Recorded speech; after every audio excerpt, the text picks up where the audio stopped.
ഇന്ന് ലോക നാടക ദിനം. വിഖ്യാത നാടകകലാകാരനായ വില്യം ഷേക്സ്പിയറിന്റെ 400-ാം ഓർമ്മ വർഷത്തിൽ ഷേക്സ്പിയറിന്റെ ഹാംലെറ്റ് വ്യത്യസ്തതകളോടെ അരങ്ങിലെത്തിക്കാനുള്ള ശ്രമത്തിലാണ് ഒരു കൂട്ടം നാടക പ്രവർത്തകർ.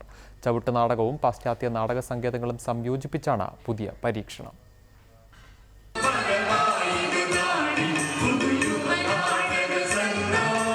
ചവിട്ട് നാടകത്തിൻ്റെ തനിമയും ഷേക്സ്പീരിയൻ നാടകങ്ങളുടെ സവിശേഷതകളും ഒത്തുചേരുന്ന പുതുമയാർന്ന രംഗഭാഷയാണ് അണിയറയിൽ ഒരുങ്ങുന്നത്.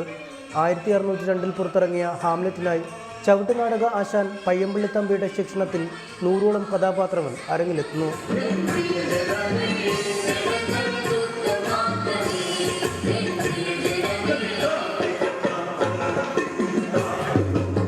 കഴിഞ്ഞ 3 മാസമായി ഗോതുരത്തിൽ പരിശീലനം തുടരുകയാണ്.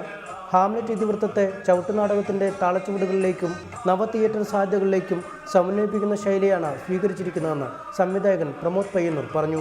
മലയാളത്തിൻ്റെ പ്രാചീന കലാരൂപങ്ങളുടെ കരുത്തും യൂറോപ്യൻ ഓപ്പറയുടെ ശൈലിയും സമന്വയിച്ച ചവിട്ടുനാടകത്തെ ഹാംലെറ്റിൻ്റെ പ്രമേയത്തിലേക്ക് കരുതലോടെ ചേർത്ത് എടുത്തു വെക്കാനുള്ള, ഇത് വളരെ ലളിതമായിട്ട് പ്രേക്ഷകർക്ക് മുന്നിലേക്ക് എത്തിക്കുവാനുള്ള ശ്രമമാണ് ഞങ്ങൾ നടത്തുന്നത്. സാഹിത്യകാരൻ MD വാസുദേവൻ നായർ അടക്കമുള്ളവരുടെ സാന്നിധ്യത്തിൽ പൊന്നാനി ഹൈസ്കൂൾ ഗ്രൗണ്ടിൽ ഏപ്രിൽ 2-നാണ് ഹാംലെറ്റ് അരങ്ങിലെത്തുക. റിപ്പോർട്ടർ, കൊച്ചി.